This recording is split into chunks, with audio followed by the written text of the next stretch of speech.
Modern science has produced countless miracles, from complex robotics to melt-in-the-mouth chewing gum strips. Yet these are needless folly compared to mankind's greatest invention, television. Television is watched worldwide by people of every age, culture, creed, sexual persuasion and weight. In a recent survey of favourite pastimes, watching television overtook breathing for the first time. But what exactly is television? Put simply, it's a box for watching pictures on. Put less simply, it's a device inside which electromagnetic fields guide streams of electrons towards a phosphor screen covered in thousands of minute coloured dots, which the human brain interprets as a moving picture. But you don't need to know that. In fact, for all the difference it makes, television may as well be controlled by magic space mice. To use a television, you simply watch it. And if you don't know how to do that, do not change channels until we instruct you to do so, because this programme has been designed specifically to teach you how to watch television. If you're about to watch television, the first thing to ask yourself is, do I have a television? If the answer is no, you'll have to go and buy one, and this means choosing a television. In the early days of broadcasting, all television sets looked like this. But today, a ridiculous array of sets is available, leading ill-informed shoppers to confusion and ruin. Modern stores stock wafer-thin plasma screens alongside traditional, more rubbish models. These provide an excellent picture and can be wall-mounted, but also have the disadvantage of marking the owner out as a bit of a shallow ding-dong, especially if he dribbles into a bucket while watching, like this man. When choosing a set, the most important question to ask yourself is standard or widescreen? Widescreen televisions have many advantages. For example, this sequence in which two men carry a ladder horizontally toward the viewer loses 40% of its impact if viewed on a regular screen. But widescreen isn't all fun with ladders. Selecting the correct aspect ratio can prove problematic. The phrase aspect ratio refers to the shape of a programme. Old 4:3 programmes don't fit the 16:9 format popular today, so compromises must be made. The viewer has three options. Option 1. Watch the action in a compact box in the centre of the screen. Blah, blah, blah, news, news, news, news. This news, can blah, be frustrating blah, due to the area wasted on either side. Figures going Intellectual up, viewers might like to use this space to make notes on the broadcast using a dry white marker, although this will probably annoy others in the room, particularly if your comments are ill-informed and puerile. Report, city news, sports news, weather. Option 2. Zoom in until the entire screen is filled. We got a graph that come up, poll results, figures, scientific report. Again, this is less than ideal, since important captions and information often disappear from view. For instance, anyone watching this news bulletin in zoom-in mode is missing vital information. And a new report on that and a report on this. Option 3. Stretch the image to fill both sides. Live report, interview coming up, blah, blah, blah, report. Stretching is perhaps the least rewarding option of all, with the image distorted to the point of incomprehension until the viewer feels drunk and disorientated. Only an idiot watches television like this. It is an idiot's solution. And bulletin which come in from the field and from the reporter who is in the field. Aspect ratios are such a minefield, the inability to decide on one setting can have tragic consequences.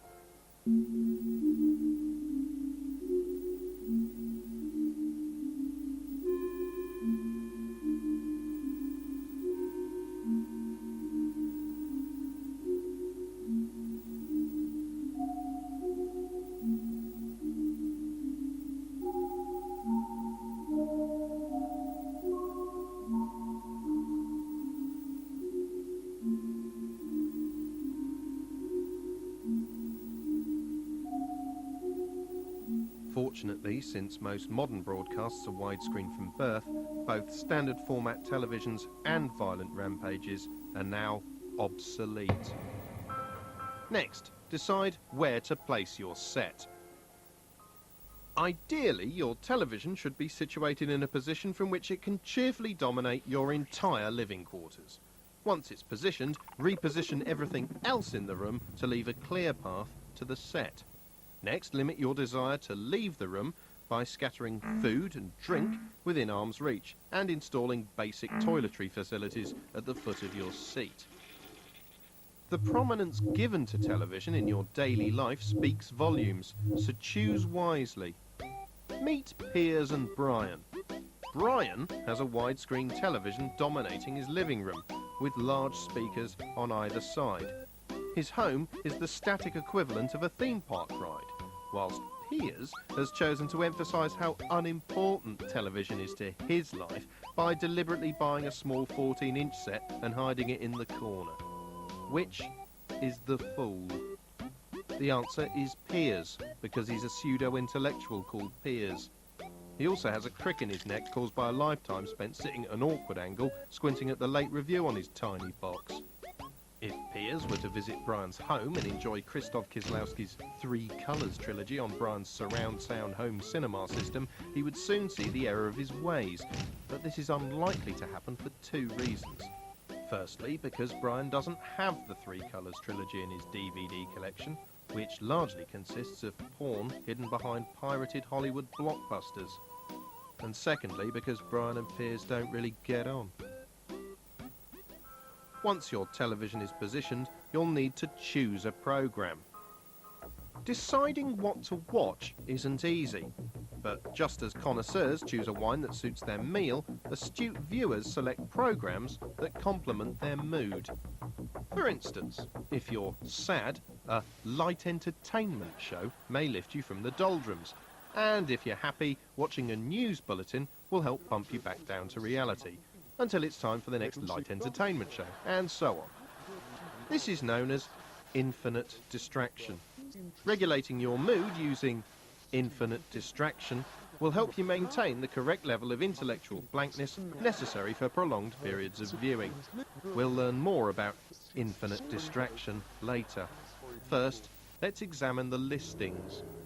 Although television listings can help you decide what to watch, the sheer amount of information within is daunting, and with new channels arriving each day, the situation is getting worse and worse and worse and worse and worse. This video from the National Televisual Research Laboratory demonstrates just how dangerous such proliferation of choice can be. This man has been channel surfing for the past 89 hours. Having failed to decide what to watch before switching his set on, he's come adrift in a sea of endless disappointment, which is the precise opposite of infinite distraction. Continually suspecting there's probably something better on the other side, he moves from channel to channel with the desperation of a starving desert hound. Sometime later, he finally expires.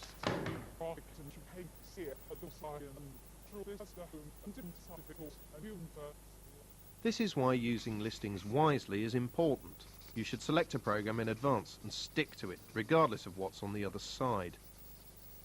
That's why an increasing number of channels favour programs with eye-catching titles. For example, a title such as The World's Bloodiest Police Shootouts tells you the program itself will be jam-packed with horror, violence and wobbly camera work, while When Checkout Girls Bend Over indicates a hard-hitting investigation into female sexuality. As a general rule of thumb, the more self-explanatory a title is, the worse the program itself will be. A show called America's Gooeyest Clips, in which a kitten pokes its head out of a Wellington boot, should be avoided by everyone except the most gurgling simpleton. A title consisting of a single forename or surname is almost certainly a daytime talk show, such as Trisha or Kilroy. Talk show topics vary wildly, but can be quickly identified by the synopsis in the lower portion of the screen. This works in a similar way to eavesdropping your way around a cocktail party to see which conversation will prove the most